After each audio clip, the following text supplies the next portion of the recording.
Señor, la gloria sea solamente para Él. Vamos a permanecer así como estamos, así de pie. Y en este momento quisiera compartir para la gloria del Señor las maravillas de Dios, las maravillas del Señor. El viernes tuvimos un culto glorioso, hermano. Escucha, tuvimos un culto glorioso. Estamos teniendo manifestación y derramamiento del Espíritu.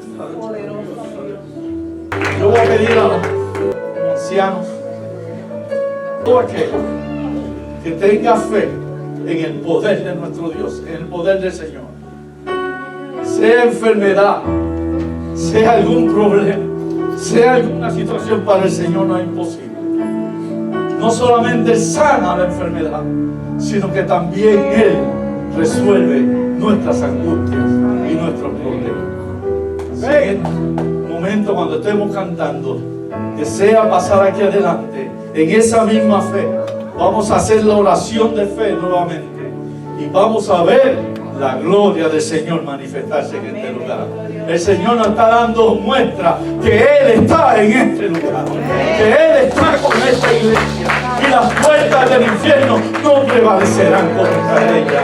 El Señor nos está dando señales. Nos está dando señales. Dice: pueblo, confía en mí, que yo voy a proveer para ti. Gloria al Señor. Vamos a tener este cántico y mientras lo cantamos van pasando los que quieran ser ungidos con el aceite y los que quieran ser sanados y orar por su problema. Venga aquí, que hay poder en Jesucristo. Y el hermano José Oscar le voy a pedir que pase por aquí y nos dirija en esta oración. Mientras nosotros ungimos, mientras nosotros estamos tocando a cada uno, vamos a ir haciendo la oración. Y todo el pueblo orando al Señor. Todo el pueblo orando.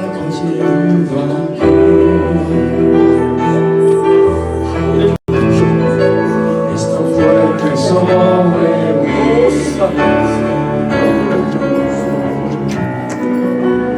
Nos levantaré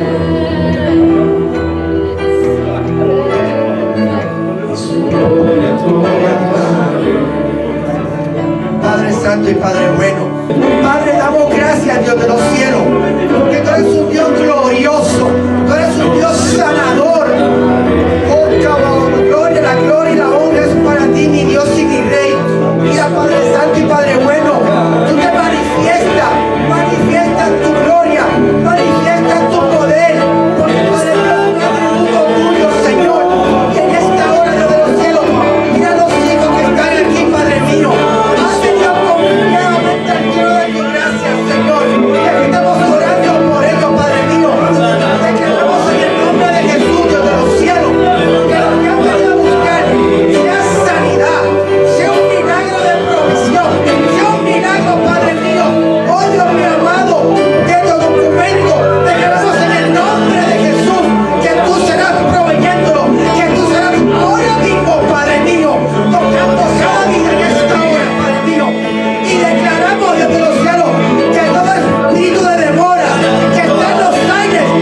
nosotros no podemos detener.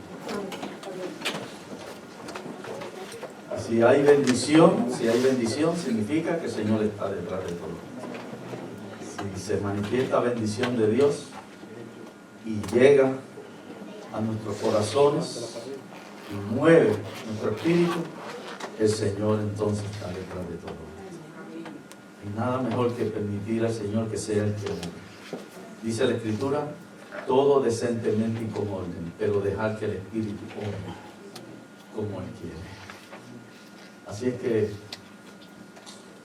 Señor va a seguir haciendo grandes cosas y maravillas en nuestro medio.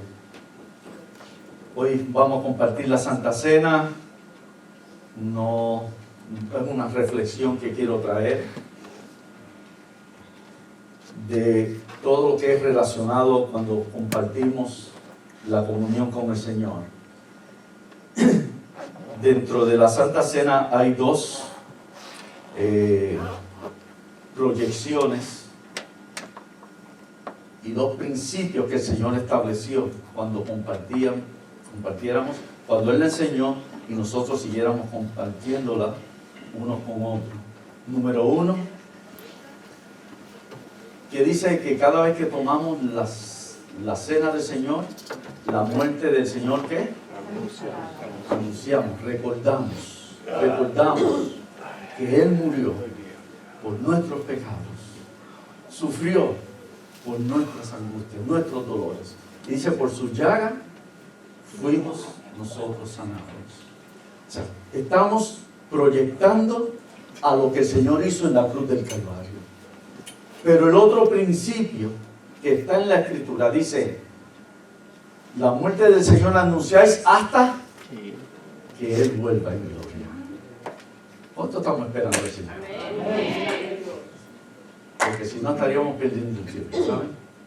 Y por eso practicamos y hacemos lo que el Señor mandó hacer. De que sigamos conectados con Él, identificándonos con Él en su muerte, y su resurrección y también en su promesa que Él iba a volver. Ahora, dice la Escritura claramente que el Señor va a volver en sentido no figurado, no simbólico, sino en sentido físico a esta tierra. Él va a volver a esta tierra. Y eso es lo que se conoce como la segunda venida de Jesucristo. Que Él, en el mismo cuerpo que se levantó de entre los muertos, un cuerpo totalmente glorificado, lo que se conoce también un cuerpo espiritual, que podía ser tocado, que podía comer, que podía verse, pero que a la misma vez no estaba sujeto a lo material ni a lo físico. Podía atravesar paredes, podía desaparecerse en un instante. De esa manera es que va a volver el Señor a esta tierra, en su cuerpo glorificado, en su cuerpo espiritual. Ahora, no va a venir antes de que suceda lo que se llama en la Escritura la gran tribulación. Los 7 años de tribulación, los primeros 3 y medio y los siguientes 3 y medio, que es la gran tribulación. Primero la tribulación que va a venir y luego la gran tribulación, los últimos 3 años y medio. Ahora, no va a venir el Señor físicamente hasta que suceda todo lo que va a suceder sobre la tierra durante esos 7 años. Al final de los 7 años, cuando se estén preparando la guerra del Armagedón, cuando se estén preparando los reinos del norte, como dice la Escritura, que va a venir el ataque lidiado por el anticristo, que va a reunir países, tropas, para venir el ataque contra Jerusalén y destruir ya de una vez y por todas al pueblo de Dios, al pueblo judío. Entonces ahí es que dice la Escritura, aparecerá la señal en el cielo y se verá al Hijo de Dios viniendo sobre un caballo blanco, con el nombre escrito, Rey de Reyes y Señor de Amén. Señores. Gloria a Dios. Gloria al Señor. Y también trae otro nombre, el Verbo de Dios. Y dice que a todos aquellos que lo traspasaron y aquellos que lo crucificaron, lo verán y entonces lamentarán de que no lo reconocieron como el verdadero Dios, el verdadero Mesías. Pero esa es la parte cuando va a venir el Señor a reinar sobre 1000 años. Lo que habla la Escritura, que va a venir un reino de 1000 años. Ya Apocalipsis 20 y 21, ahí está involucrado lo que va a ser el reino de Cristo sobre esta tierra. Y va a ser por un espacio de 1000 años, donde Él va a tomar el control de toda la tierra, donde Él va a reinar un reino de justicia, paz y amor, donde ya no se va a dar más la violencia. Va a ser como fuera el principio de la creación en el huerto del Edén, donde va a estar el león con la oveja, va a estar una serpiente con un niño jugando con ella. Esa es la promesa que el Señor nos da cuando Él venga a venir sobre esta tierra nuevamente, y esta vez no va a venir a morir en una cruz, sino a reinar y reinar por toda la eternidad. Gloria a Dios. Gloria sea el nombre de Jesús. Pero eso va a ser la última etapa, después de la gran tribulación. Para que eso se dé, primero tiene que venir el anticristo. Primero tiene que venir el anticristo y hacer un sinnúmero de señales y estrategias, la cual va a ganar el favor de las naciones. Dice, el favor de los gobernantes, y se rendirán ante Él, porque Él va a buscar tener un reino de paz y seguridad, pero una paz y seguridad falsa. Y Él dice que va a venir a engañar. Y luego que se ha apoderado de todo el mundo, entonces se descubrirá. Luego de 3 años y medio se dará a conocer quién es Él. Y perseguirá y matará. Y a los que no le adoren, a los que no se rindan ante Él, no podrán seguir viviendo. Y dice que nadie comerá, nadie venderá, nadie podrá hacer nada si no tiene la marca de Él sobre su frente o en su mano derecha. Antes que Cristo venga por segunda vez, tiene que venir el anticristo, el hombre inicuo, el hombre de perdición, como dice la Escritura. Pero cuando venga el anticristo, dice la palabra que Él hará un pacto con el pueblo de Israel. El pueblo de Israel, el pueblo judío, el pueblo de Dios, por promesa a Abraham, sigue siendo el reloj profético de esta tierra. Lo que sucede en Israel es lo que nos dice la palabra de Dios, que vendrán las cosas. Es lo que sucede en Israel, es lo que nos está marcando el tiempo. Cuando venga el anticristo, entonces hará un tratado de paz de 7 años. Durante los primeros 3 años y medio le ofrecerá paz y seguridad a Israel, protección. Pero luego de los 3 años y medio, los últimos, entonces hará persecución contra él, porque Israel, el pueblo judío, abrirá los ojos y se dará cuenta que ese no es el verdadero Mesías, porque se hará pasar como si fuera el verdadero Mesías. Pero para que se dé ese momento, tiene que haber otra cosa primero. Tiene que haber sido construido el templo de los judíos.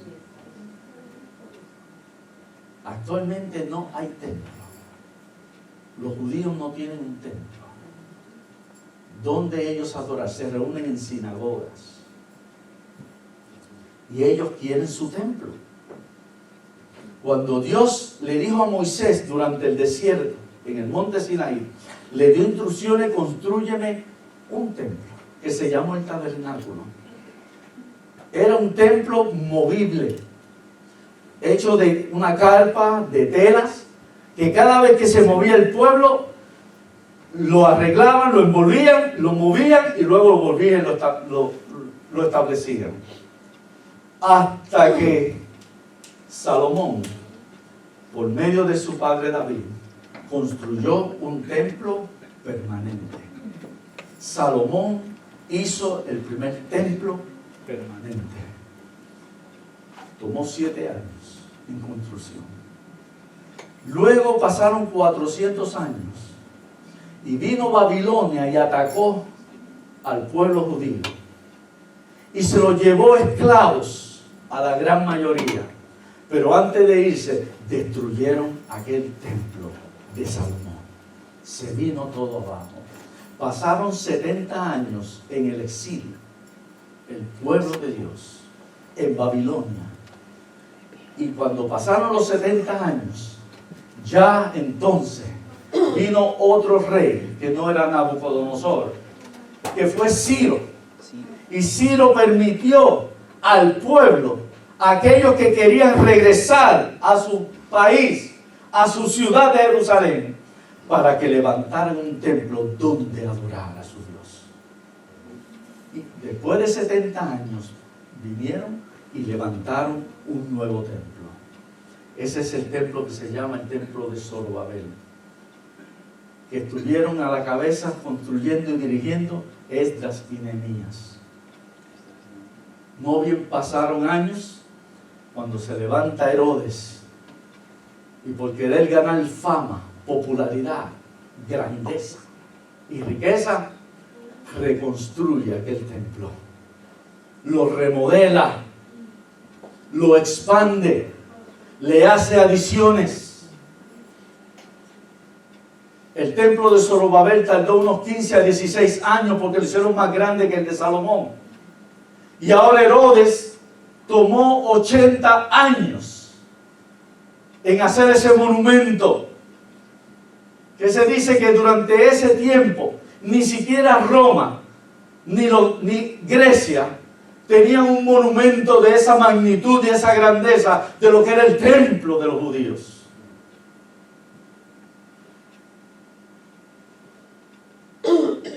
Herodes dio los primeros 20 años de la construcción del templo. El templo el cual él quería darse a conocer para tener grandeza y prestigio. Duró 20 años porque ahí falleció. Ese fue el mismo Herodes que persiguió a los niños para matarlos. Luego siguió sus hijos y tomó 60 años más en terminar la construcción de aquel templo, de lo grande que era, rodeado con oro, mármol. Ese fue el mismo templo que en Mateo 24, cuando los discípulos y Jesucristo salieron del templo, los discípulos con mucho entusiasmo le dicen al Señor: ve, maestro, viste qué bonito está quedando el templo, ¿verdad? Que es grande, hermoso. Y ahí fue donde el Señor le dijo: les digo que no quedará piedra sobre piedra que no sea derribada de ese templo. Luego que se concluyó en el año 60, cuando Cristo da esta profecía, la da casi unos 38 años antes de que sucediera. Pasado 38 años, en el año 60 se terminó de construir. 10 años lo disfrutaron en toda su plenitud.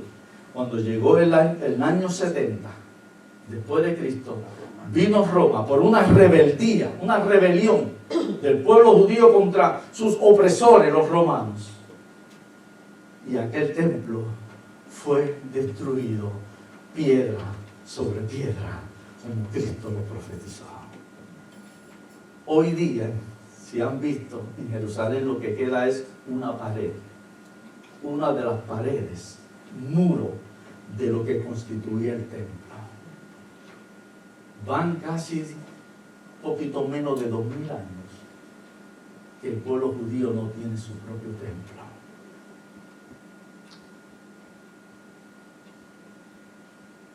el pueblo judío fue desterrado. Y en el año 1948, de nuestra época,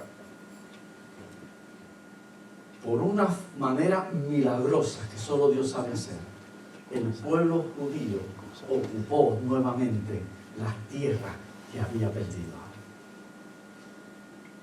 Unos 20 años luego, más o menos, en el año 67, por una guerra que se llama de 6 días, que era de 10 contra 1, si lo vamos a poner en fracciones o en porcentajes o en proporciones, 10 contra 1, se reunieron 5 naciones contra el pueblo pequeño de Israel en el año 67 para destruirlo, quitarle todo. Y dicen que fue una manera milagrosa que en 6 días el pueblo de Israel venció a esas 5 naciones y ocupó más territorio. Ahora, en el año 1985, se funda una asociación de comenzar a reunir fondos para ir preparándose para el nuevo templo que ellos quieren levantar. Y desde el año 85 se empezó a levantar fondos. Y en el año 86 comenzaron a hacer los preparativos de toda la indumentaria y todo el mobiliario que va a estar dentro del templo.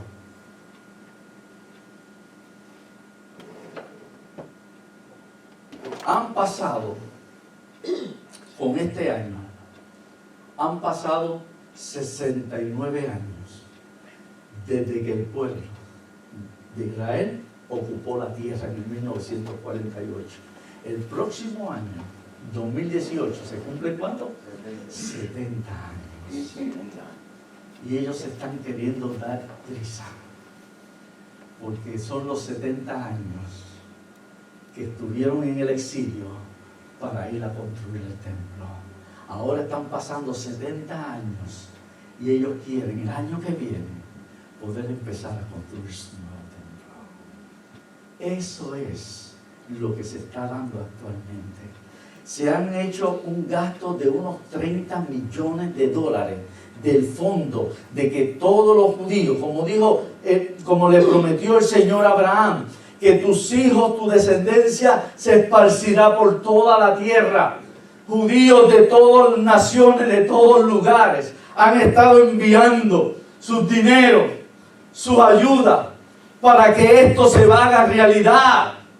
Y se han gastado ya unos 30 millones de dólares en toda la ropa. Hay 400 sacerdotes preparándose para llevar a cabo los sacrificios.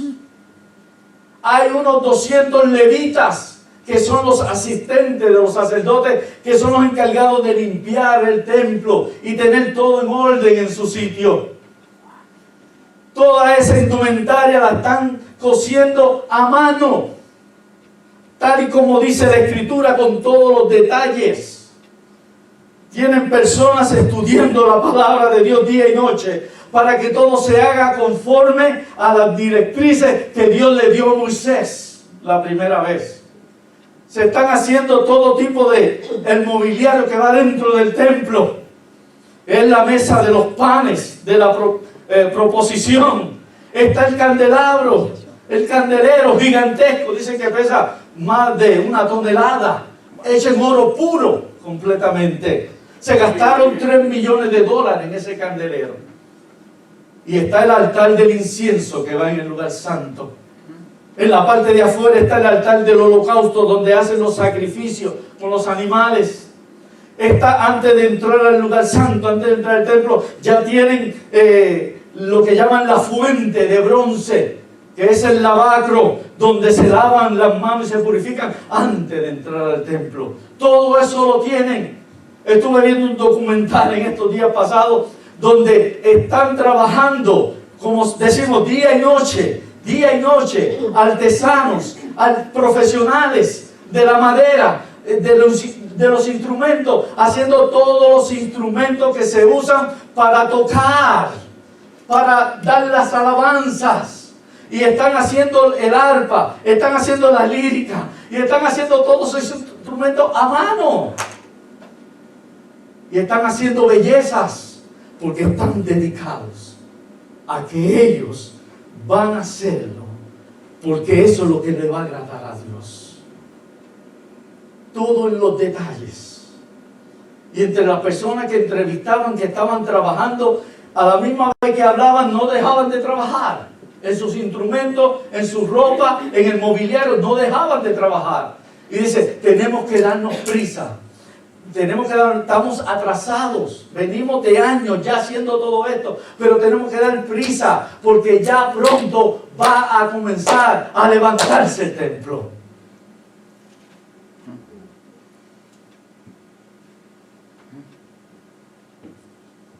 Una de las cosas que sucedió hace unos años atrás, en el 2012, en una visita que hizo Vladimir Putin, saben que es el presidente de Rusia, hizo una visita a Israel en el 2012. Y en la visita que hizo, él se fue al muro de los lamentos, visitó el muro de los lamentos, y allí estuvo un rato, como hacen todos, un rato frente al muro y haciendo oraciones. La oración principal de ellos es que venga ¿quién? El Mesías. El Mesías. Porque el pueblo judío no aceptó el Mesías que vino. Están esperando que todavía venga, y por eso quieren construir el templo lo antes posible, porque el Mesías se va a sentar dentro del templo. Y en esta visita que hizo Putin, cuando ya terminó y está saliendo, un rabino de los judíos, un rabino, se le acercó y le habló en ruso, dándole la bienvenida. Y él lo atendió. Entonces ahí mismo vino otro grupo de rabinos a pedirle si le podían ayudar al pueblo judío a construir su nuevo templo. Y esto salió por todas las noticias allá en Israel y en los principales periódicos de Israel. La noticia voló. Y él le dice, ¿saben una cosa? Ah, exactamente eso es lo que yo estaba orando frente al muro. Que ya pronto el pueblo pueda levantar su nuevo templo. Inmediatamente lo llevaron a un lugar, un salón, donde está allí toda la maqueta. Toda la maqueta. ¿Saben lo que es la maqueta? Cuando se va a hacer un proyecto, ¿verdad? Una construcción, se pone en miniatura, en forma pequeña, para que ya se vea cómo va a quedar el proyecto. Ya todo eso lo tienen. Tienen los planos del templo, tienen la maqueta, tienen todo lo que se necesita hacer para empezar a levantar el templo. Otra de las cosas que tienen ya todos los animales que se necesitan para el sacrificio. Y están practicando sacrificios de cómo se va a hacer cuando empiecen a hacerlo dentro del templo. Y entre las cosas que ellos ya tienen lo que en la escritura llama, me parece que el Número capítulo 19, la vaca alazana. La vaca alazana es una raza especial de este ganado de vaca, que es rojiza, es del color rojizo, igual que la canela de rojiza. No es marrón la canela, es rojiza, la canela natural. Y es una clase de vaca que no se consigue tan fácilmente. Y ya presentaron fotos y videos de que ya están criando una vaca alazana. Y esta vaca, conforme a la ley, tiene que tener de 3 a 4 años para ser apta para el sacrificio. Y ya la empezaron a criar. Así que ellos esperan que de 2 a 3 años ya el templo esté levantado.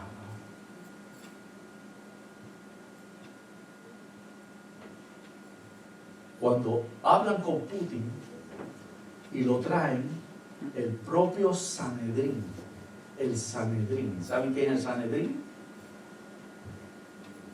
El Sanedrín es, como decir, la junta, el congreso en un país. Es la más alta corte que hay dentro del pueblo judío. Son los que toman las decisiones y los que establecen las reglas dentro del pueblo, dentro de la fase como religión y la fase espiritual. El propio Sanedrín se le acercó a Putin y le pidió este favor, que los ayudara.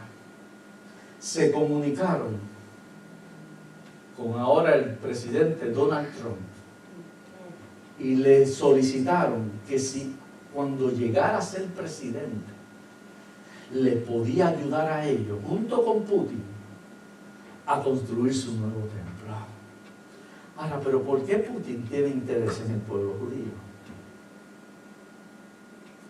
Según la historia, cuando él era un niño, por asuntos de la guerra que había, sus padres lo dejaron y se quedó solo. Y una familia judía allá en Rusia lo recogió y lo alimentó y lo cuidó. Él, en agradecimiento a lo que esa familia hizo por él, ahora él quiere hacer algo provechoso y bueno para el pueblo de Israel. Ahora se le ha pedido ayuda a Donald Trump para que también le ayude, y él ha mostrado su interés por el pueblo de Israel para ayudarles, protegerles y cuidarles de todo ataque. Ahora ambos se han convertido en un aliado del pueblo judío. ¿Cuándo va a comenzar todo esto? La construcción del templo no lo sabemos. Pero ellos se están apurando porque quieren empezar prontamente. Hay un templo actualmente en el lugar que se supone que sea donde se construye el templo. Está el templo de los musulmanes. Y si se toca ese templo, se va a formar la Tercera Guerra Mundial. Arqueólogos, arquitectos, ingenieros han estado por varios años, buscando el lugar más apropiado que se supone que tuvo el templo original de Salomón. Porque si Dios le dijo a Salomón que era en ese sitio, este nuevo templo ellos quieren construirlo en ese sitio. Y se han hecho un sinnúmero de excavaciones y se han hecho un sinnúmero de investigaciones. Y lo que es la opinión popular es que tiene que ser en el mismo sitio que está el templo musulmán. Pero estas nuevas investigaciones y excavaciones han encontrado artefactos que pertenecieron al primer templo de Salomón.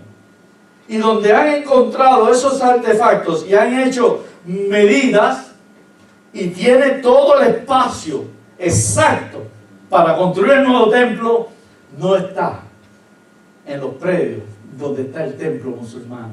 Está a un lado, en unas ruinas. Y en esas ruinas es que han investigado y han encontrado artefactos que pertenecieron al primer templo. Lo que entonces están entendiendo es que cuando Salomón tomó la iniciativa de reconstruir el templo que él levantó, lo levantó más al lado de donde estaba el original. Y dentro de eso, cuando siguieron midiendo todo ese territorio, ese terreno, donde ahora se cree que ahí es que debe ir el templo, no toca ni media pulgada del templo de los musulmanes. no toca ni un pedacito de terreno. Así que ellos no se pueden oponer porque ese terreno le pertenece al pueblo judío. Es ahí la grandeza del Señor. Y si buscamos en Apocalipsis capítulo 11, versículos 1 y 2, que le dice a Juan, el ángel, el Señor le dice a Juan, ahora vete y mide el templo que iba a ser construido, ahora vete y mídelo, pero no midas el patio que es de los gentiles. Significa que el templo va a estar aquí y el templo de los gentiles, que son los musulmanes, va a estar contigo con el otro. No lo midas porque ese no pertenece al templo de los judíos. Ahí está la profecía. Es ahí donde ellos están poniendo toda su fe y esperanza de que el templo ya se puede comenzar a levantar. Pero ¿saben qué? Antes de que empiecen a levantar el templo, el Señor va a levantar su iglesia. El Señor va a levantar su iglesia. Y debemos prepararnos porque los días se acercan y vamos a salir disparados de esta tierra para encontrarnos con Cristo. Gloria a Dios. Vamos a buscar segunda de Tesalonicenses. Vamos a buscar segunda de Tesalonicenses. El capítulo 2. Segunda de Tesalonicenses capítulo 2.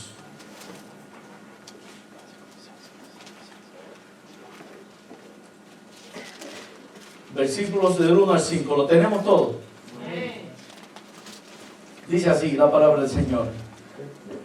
Pablo hablándole a los tesalonicenses en su segunda carta, porque ellos tenían esas inquietudes. En la primera carta Pablo les habló del rapto, del arrebatamiento. Ahora le está hablando de lo que va a suceder, Dice capítulo 2, versículo 1, segunda de Tesalonicenses, dice, pero con respecto a la venida, ahí diciéndole de lo que yo le había hablado en la primera carta, pero con respecto a la venida de nuestro Señor Jesucristo y nuestra reunión con Él, cuando nos llame y estemos con Él en las nubes, dice, os rogamos, hermanos, que no os dejéis mover fácilmente de vuestro modo de pensar, ni os conturbéis. No es para tener miedo, no es para turbarnos con las cosas que van a seguir sucediendo. Dice, ni por espíritu, ni por palabra, ni por carta como si fuera nuestra, en el sentido de que el día del Señor está cerca. Nadie se engañe en ninguna manera, porque no vendrá sin que antes venga la apostasía y se manifieste el hombre de pecado, el hijo de perdición. Ese es el anticristo, el cual se opone y se levanta contra todo lo que se llama Dios o es objeto de culto, tanto que se sienta en el templo de Dios como Dios, haciéndose pasar por Dios. ¿No os acordáis que cuando yo estaba todavía con vosotros decía esto? El Señor nos está, la palabra, dando indicaciones que ya el tiempo se está acercando. El tiempo se está acercando. Dice la Escritura que velemos y oremos y cuidemos para cuando el Señor venga nos encuentre en la manera correcta. La parábola de las 10 vírgenes habla de 10 doncellas. Esas 10 doncellas, todas creyentes, todas cristianas, 10 doncellas que tenían su aceite. Y es ahí donde el Señor quiere que nosotros estemos esperando por Él, con las lámparas encendidas, con las lámparas llenas del Espíritu Santo. Que nuestras vidas estén marchando en la manera correcta. Aquellas 10 de las 10 vírgenes, 5 se prepararon con el fuego del Espíritu Santo, estaban encendidas sus vidas, esperando que el novio iba a venir. Él iba a llegar en cualquier momento, mientras las otras 5 se cansaron, se desanimaron y dejaron que el fuego que había en ellas del Espíritu se fuera apagando, se fuera secando. Y es ahí donde dice la Escritura: no apaguéis el Espíritu Santo de Dios en ti. No entristezcáis al Espíritu Santo que hay en ti. Y estas 5 vírgenes, cuando llegó su Señor, se fueron con Él, mientras aquellas 5 se quedaron esperando. Es ahí donde dice el Señor que habrán 2 en el campo, habrán 2 trabajando, uno será tomado, pero el otro será dejado. Habrán 2 mujeres moliendo en un molino, una será tomada y la otra será dejada. Es como si dijéramos el día de hoy: habrán 2 caminando juntos, uno será tomado y el otro dejado. Lo que dice la Escritura es que tenemos que estar preparados para que cuando el día llegue no nos sorprenda y no tengamos que quedar en esta tierra, sino que cuando llegue ese día tengamos nuestro equipaje espiritual preparado para irnos con Él. Gloria sea el nombre del Señor. Dice en Efesios capítulo 5, porque Él viene a buscar, Jesucristo viene a buscar una novia. Él viene a buscar su novia, una iglesia gloriosa, sin mancha ni arruga, una iglesia ataviada, vestida para aquel que la viene a tomar, que es su Señor. Una iglesia preparada, una iglesia viviendo en santidad, porque dice en Hebreo capítulo 12, versículo 14, que sin santidad nadie verá al Señor. Sin santidad, sin vivir una vida correcta, pura, limpia, lavada con la sangre de Cristo y purificada con el poder del Espíritu Santo, Él va a venir a buscar esa iglesia. Y si no estás preparado, entonces no vas a poder participar de ese arrebatamiento, de ese rapto que Cristo viene a hacer en su primera aparición. Cuando Cristo venga, va a ser al final de la gran tribulación. Pero Él va a sacar a su iglesia, se la va a llevar antes que empiece los 7 años que van a venir sobre esta tierra. Y si el templo se empieza a construir, o si el anticristo empieza a salir, yo no sé si vamos a estar aquí. Yo no sé si vamos a estar aquí. Si vamos a ver algún principio, o vamos a ver algo, no sé. Pero el Señor nos dice que velad y orad, porque no sabemos a la hora que nuestro Señor vendrá. Que estemos velando y orando, que nos estemos preparando, que nos estemos afirmando. Es el tiempo de la iglesia, que ahora hay que buscar al Señor en espíritu y en verdad. Hay mucho entretenimiento en este mundo, hay mucha diversión, pero no estemos compartiendo lo que comparte este mundo, no estemos comiendo del mismo plato que come el mundo, no estemos tomando del mismo vaso o de la misma copa que toma el mundo, sino que nosotros estemos en un contacto, en una relación cada día personal con nuestro Señor Jesucristo.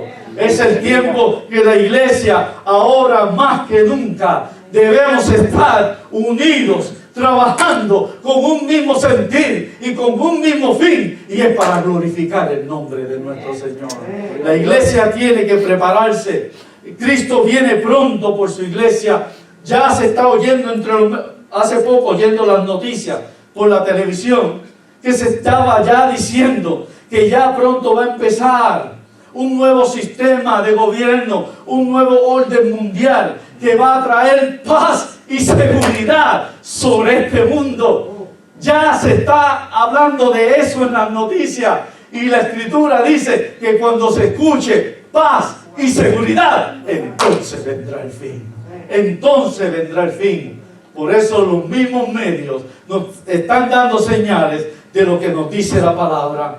Lo que está sucediendo en Israel en este momento nos está hablando de lo que dice su palabra, y que nosotros a su vez, ahora la iglesia de Jesucristo, que no tenemos participación con eso directo, nos tenemos que preparar, porque el Señor nos va a llevar antes de que todo esto acontezca. ¿Estás preparado? ¿Estamos preparándonos? Vamos a ver primera de Tesalonicenses, unas paginitas hacia atrás, el capítulo 4.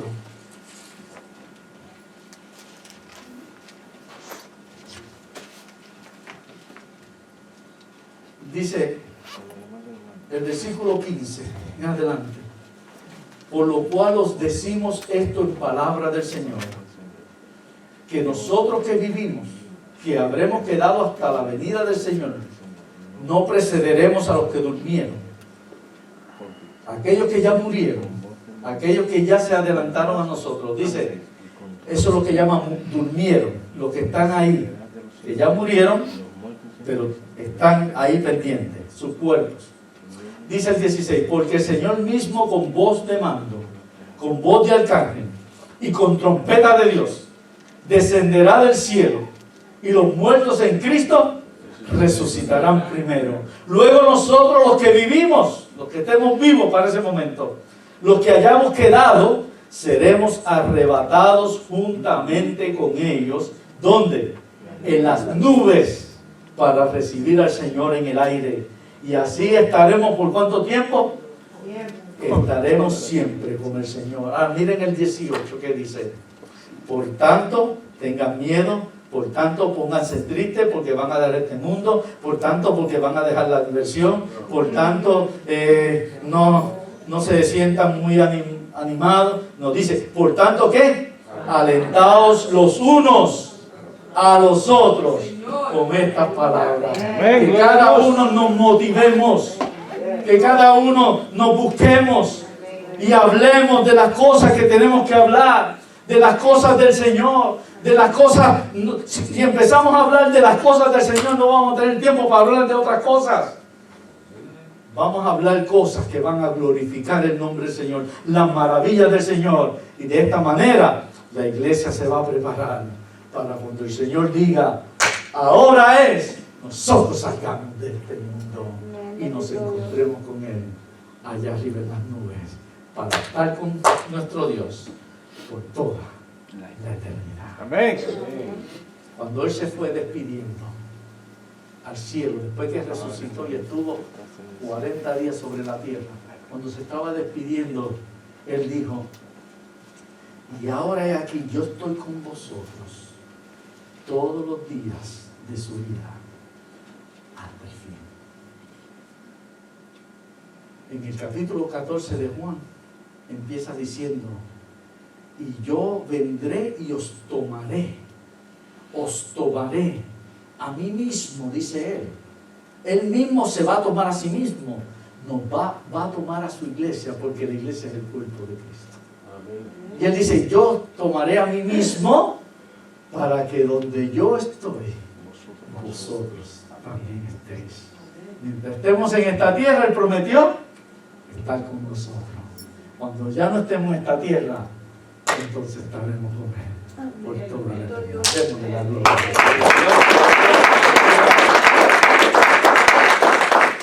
Vamos a estar de pie, sin meditar en esto. Esto será para un estudio bíblico más profundo. Pero esto es un resumen rapidito. Sobre todo, veremos las cosas que están sucediendo y sobre todo las que suceden en el pueblo judío, porque son las señales del cumplimiento de la Escritura. Y lo que esté sucediendo ya nos va a afectar acá. Y va a afectar el mundo entero. Y el Señor está llegando la hora cuando vaya a llamar a su iglesia. Iglesia, preparémonos, porque pronto viene nuestro Señor. Es tiempo de unirnos. Es tiempo de lo que es el compañerismo, de hermandad. Es tiempo de hacer el trabajo que necesitamos hacer sobre esta tierra. Sobre todo estar preparados los unos con los otros. Que diferencias no nos vayan a separar, que diferencias no nos vayan a quitar la bendición, sino que podamos trabajar en esa unidad y armonía. Porque eso es lo que viene a buscar el Señor, no que se levante uno y se quede otro, sino que todos podamos levantarnos cuando Él aparezca en las nubes. Vivir en santidad, viviendo en santidad, viviendo en una vida separada del mundo, aunque estamos en el mundo, pero no viviendo como vive el mundo, sino viviendo a la manera que Dios quiere que vivamos, reflejando en nosotros al varón perfecto que es Jesucristo. Vamos a tener este cántico. Mientras cantamos, nos vamos preparando para ahora compartir la cena del Señor. Y mientras la cena del Señor nos da unas pautas que debemos de examinarnos y cómo estamos delante del Señor, si nos identificamos con Él, si lo estamos siguiendo a Él, viviendo no una religión, sino una relación personal. La iglesia debe demostrar que está en la unidad del Espíritu Santo, viviendo la vida que Dios quiere que vivamos. Y es importante que dice, examínese cada uno a ver cómo está. Y aún dice la Escritura que si tenemos algo que nos puede estar impidiendo el manifestar del Espíritu en nuestro ser, que pidamos al Señor para que Él lo pueda sacar y que Él nos pueda cambiar. Mientras cantamos este coro, en la segunda vez que lo cantemos, nos vamos a acercar los unos a los otros. Nos vamos a acercar los unos a los otros. Y decirle al hermano, decirle a la hermana, yo te amo en el amor del Señor.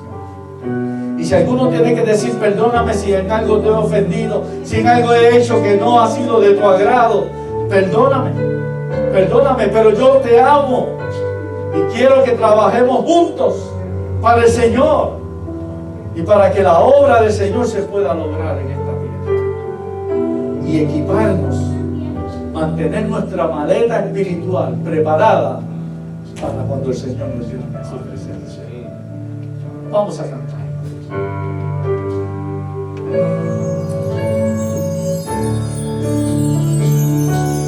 Los hermanos,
aplauso fuerte. Estamos en el amor del Señor, lo amamos porque nos amó primero y podemos amarnos los unos a los otros.